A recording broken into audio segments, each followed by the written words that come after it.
Le 2 juin dernier, l'inclassable Sylvie Vartan et son mari Tony Scotti célèbrent leur anniversaire de mariage. Une magnifique romance dont la chanteuse avait révélé les débuts dans les colonnes du journal du dimanche en octobre 2021. Tony était marié et je sortais de mon mariage avec Johnny, qui, à l'image de notre histoire, ne s'est pas achevé dans le calme, avait-elle déclaré dans les colonnes de l'hebdomadaire. Les deux vedettes de la musique ont en effet mis un terme à leur mariage en 1980, en croisant la route du producteur américain Tony Scotti. Sylvie Vartan a eu un véritable coup de foudre. J'ai trouvé un homme qui était mon amant, mon ange gardien et mon père. Un homme beau, digne, avait-elle déclaré dans une interview au magazine Point de Vue. En 1998, la couple a adopté Darina, née en Bulgarie, pays d'origine de l'icône des Yéyés. Une famille recomposée dans laquelle tout n'a pas toujours été simple. En effet, les débuts de la cohabitation entre David Hallyday et son beau-père ont été un peu compliqués. C'était difficile pour lui car il n'avait jamais connu un homme en permanence, avait expliqué Sylvie Vartan aux médias en évoquant son fils. Mais la relation entre les deux hommes a finalement évolué dans le bon sens. Tony était là au quotidien. Ce n'était pas des va-et-vient, des interruptions de relation. David avait besoin de cette stabilité et il l'a trouvée, avait déclaré la chanteuse.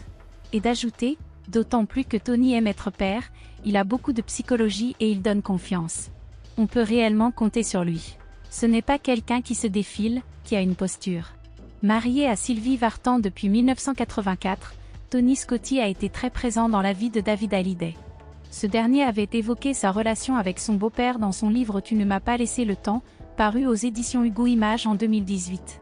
Le producteur américain a en effet joué un rôle important dans l'évolution de l'ex-mari d'Estelle Lefébure. Tony Scotti a été d'une importance énorme dans ma vie de famille recomposée qui est souvent un carnage. Il a su soulager beaucoup de mes peines, avait déclaré David Hallyday dans son ouvrage. Et d'expliquer comment il avait noué un rapport fort avec l'époux de Sylvie Vartan, le fait qu'il me porte un intérêt dès qu'il a été avec ma mère a simplifié les choses. Il s'est occupé de moi et a été un élément important dans mon caractère en tant qu'homme. Sylvie Vartan voit le jour le 15 août 1944, à Iskrets, en Bulgarie, 7 ans après son frère Edmond, dit Eddy. Son père est attaché de presse à l'ambassade de France et sa mère, Ilona, s'occupe de ses enfants. Peu après la naissance de Sylvie, la Bulgarie est envahie par les troupes soviétiques et la famille décide de s'installer à Sofia, suite à la réquisition de sa maison. Quand elle a 6 ans, la petite fille participe à un tournage, ce qui lui donne le goût du spectacle.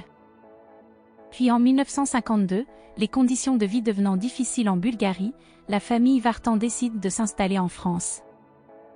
Les débuts en sont compliqués, car les deux enfants ne parlent pas français. Quelques années plus tard, Eddy, contre l'avis de ses parents, abandonne ses études et devient directeur artistique chez RCA.